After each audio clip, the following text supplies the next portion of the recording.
Welcome to our channel, ladies and gentlemen, and thanks for your continued support to the channel.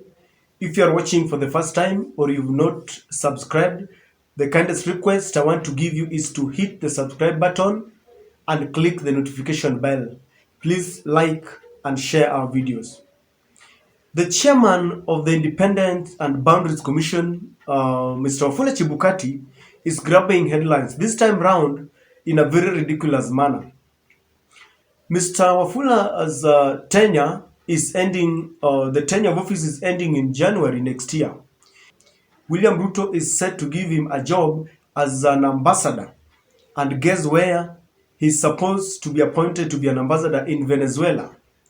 Now, just a quick reminder of what Venezuela or how Venezuela grabbed headlines in our country is that in the last presidential election, it was alleged that there is a man called Jose Camargo from Venezuela who infiltrated our server, the election machine server, and interfered with our results.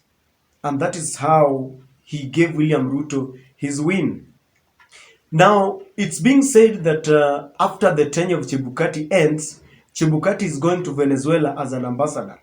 And this has really caused a lot of talk in Kenya today. Now, Mr. Chebukati has presided over two elections in 2017 and 2022. And in both elections, they have been very controversial. Both of them have ended up in a Kenyan judicial court. In 2017, the former Chief Justice, Mr. David Maraga, threw away the first election that Mr. Chebukati presided over on account that it was not free, fair, and verifiable. And in 2022, the Supreme Court, 7 members, decided to uphold the ruling as announced by Wafula Chebukati. So in both two elections, Mr. Chebukati has done a job that is very controversial. I don't know what he writes in his CV. Now, while the Azimio maintained that Mr. Chebukati bungled elections and robbed them of their victory, Mr. Ruto has praised Mr. Chebukati, and Mr. Chebukati has earned a lot of accolades from the Kenya Kwanza Alliance as a hero. They say Mr. Chebukati is a hero. Now, after that election, Mr. Chebukati has grabbed headlines for some negative purposes. One, his wife, Mary Chebukati, was shortlisted among the other members of Kenyans who wanted to become the PSS, permanent secretaries. I think after outcry from Kenyans, Mr. Ruto decided to abandon that name and replace it with other names because people thought that Mr. Chebukati was being rewarded for giving Ruto a win that he did not deserve. Now, this time round, what is coming out very clearly is that after his tenure ends, Mr. Chebukati is going to earn hefty packages, retirement packages, for a job, quote unquote, well done. And then he's going to be appointed as an ambassador to Venezuela. Now, this is very ridiculous, ladies and gentlemen, because Venezuela has hit headlines in Kenya for negative purposes. It is alleged in the last general election, the just concluded presidential elections, that one Jose Camargo, a Venezuelan citizen, interfered with our server, infiltrated that server long before the election day, and gave William Ruto the win that he has. In fact, when this matter went to court, it was demonstrated that before the elections, during elections, and after the elections, Mr. Jose Camargo had footprints in our server. And so it's believed that he left some formula in the server which was adding up the numbers of the Kenya Kwanza presidential candidate that gave him a slight margin over the Zimio candidate. So Mr. Chebukati, to be given an opportunity to go to Venezuela, it raises a lot of eyebrows. Number one, it could be another plan for 2027. You see, William Ruto is a very, very cunning politician. He started planning for 2022 in 2017. He had crafted a team, people like Nini Njoro and Alice Wahome and Rigathi Gachagua, a team that was going to help him capture power. So we believe that even now in 2022, Mr. Ruto is planning for 2027.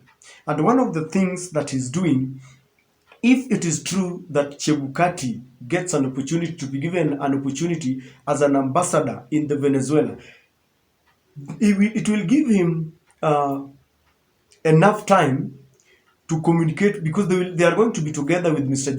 Jose Camago now, and they are going to plan. Maybe now the formula is going to be formulated in the server 4 years before the election day. And so people are really worried, people are cautious about this appointment. If it comes true that Mr. Chebukati goes to Venezuela, then I'm telling you, the Azimio must come out and protest. Because back then, William Ruto was just a deputy president. He was playing second fiddle to the former president Uhuru Kenyatta. Now, Mr. Ruto has the sword. He's the commander-in-chief chief of all the armed forces. He's the head of state and head of government. He decides to appoint whoever he wants in every position.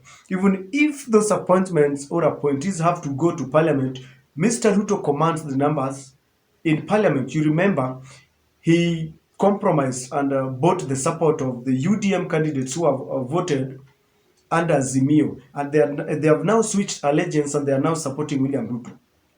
So if he appoints Mr. Chebukati is going to be a man who will help Mr. Ruto, because he now understands what is to be done.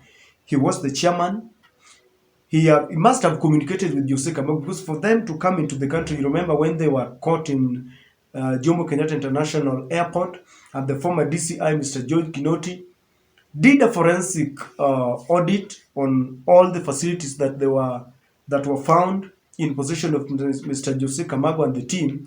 And one of the things that was found were chips that were to be, I think that was to be placed in the server, and several things. In fact, some of these were part of the evidence that the Zimio party took to the Supreme Court. So it raises a lot of eyebrows, and I hope it doesn't come true. I hope the Zimio One Kenya Alliance is going to be very vigilant about this. The second thing that is worrying is that when William Samuel Ruto campaigned, he promised hustlers jobs. Now, if Mr. Chebukati is going to be rewarded with such a plum job being an ambassador, then it means William Ruto is recycling leaders. This act of recycling leaders is something that we don't want to hear again. There are youths who are qualified, youths who can take up this job. Mr. Chebukati has done his tenure. He has worked, and his tenure is ending in January. I want to believe that he should now rest. For the period that he worked as the chairman of the Iebc, he gave it all, whatever he did. You know very well what happened. He should now go home and rest. There is no need of giving Mr. Chebukati another job, yet there are Kenyans who can do that job. And I want to believe that Mr. Ruto will be true to his words to give another hustler a job as an ambassador and not reward Mr. Chebukati with an ambassadorial post once he has done his term and completed. It is also very worrying, ladies and gentlemen, and it confirms to the fears of many that indeed Mr. Chebukati was working closely with Mr. William Ruto.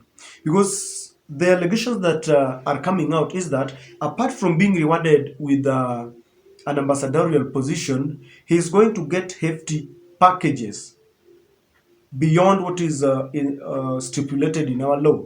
And I understand that he's being rewarded as a hero. Because remember, in one of the claims that Mr. Chebukati made in the Supreme Court was that there was a team that went to Bomas to coerce and cajole Mr. Chebukati to bungle or to interfere with the results to the detriment of Mr. Ruto. And Mr. Ruto have always praised him for standing firm.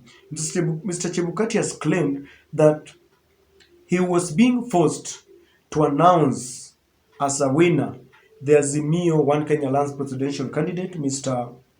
Raila Odinga. So for Mr. Ruto to come out and start rewarding Mr. Chebukati over and above what is stipulated, if he's going to give him some money over and above what has been stipulated, then it confirms to the fears of many that they work together in cahoot to interfere with the elections. And we believe they are not going to confirm our fears. We want to call upon Mr. Chebukati himself not to accept any appointment to any office. Let him retire. I believe his age now requires that he retires to give other hustlers, as Mr.